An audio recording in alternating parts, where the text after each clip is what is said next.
Not One of Us, Understanding the Prophetic Warning and Its Meaning by Jihad Zenith, Bismillah ar-Rahman ar-Rahim. Among the strongest warnings spoken by the Prophet Muhammad, peace and blessings be upon him, is the phrase, not one of us, laysa minna. This phrase was not a declaration of disbelief, but a moral alarm, sounded whenever a behavior threatened the ethical foundation of the Muslim community. Each time it was spoken, it responded to a real event, a real harm, and a real danger to the integrity of faith as a lived reality. Cheating was among the first behaviors condemned with this phrase. The Prophet once passed through the marketplace of Medina and noticed a merchant selling grain. When he placed his hand into the pile, he discovered that the grain underneath was wet, hidden beneath dry grain to deceive customers. He exposed the deception and said, "Whoever cheats us is not one of us." The Quran condemns this behavior when it says, "Woe to those who give less in measure and weight."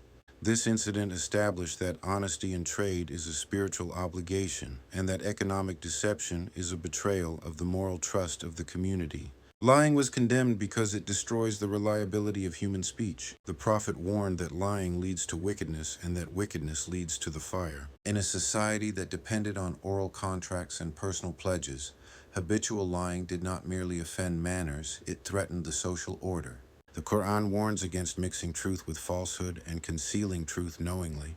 Betrayal of trust was treated with similar severity. In the early Muslim community, people entrusted others with property, secrets, and responsibilities without formal enforcement mechanisms. When these trusts were violated, it destabilized social life. The Prophet therefore declared that one who betrays trust contradicts the essence of faith, and the Quran commands believers to render trust back to those entitled to them. Breaking promises was connected to hypocrisy because it hollowed out moral language. A promise was not a casual statement but a moral bond. To break it was to normalize insincerity. The Quran commands believers to fulfill their covenants because they will be questioned about them. Oppression and injustice were confronted because Islam emerged in a world shaped by tribal domination and abuse of the weak. The Prophet repeatedly warned that oppression would be darkness on the day of resurrection, drawing a clear line between authority and tyranny. The Quran declares that Allah does not love the oppressors and commands justice even against one's own interests. Cruelty and lack of mercy were also rejected. When people treated children harshly or glorified emotional hardness, the Prophet reminded them that mercy is a defining feature of faith and that those who do not show mercy will not receive mercy. The Quran describes the Prophet himself as a mercy to the worlds. Arrogance was condemned because it blinds a person to their dependence on Allah and their equality before His law. The Prophet said that even an atom's weight of arrogance bars entry to paradise, showing that pride is not a cosmetic flaw but a spiritual disease. The Quran condemns those who walk the earth with arrogance and self-importance. Envy and hatred were forbidden because they fracture community and poison the heart. The Prophet commanded believers not to envy, hate, or turn away from one another, emphasizing that faith is meant to produce brotherhood, not rivalry. The Quran commands reconciliation and unity among believers.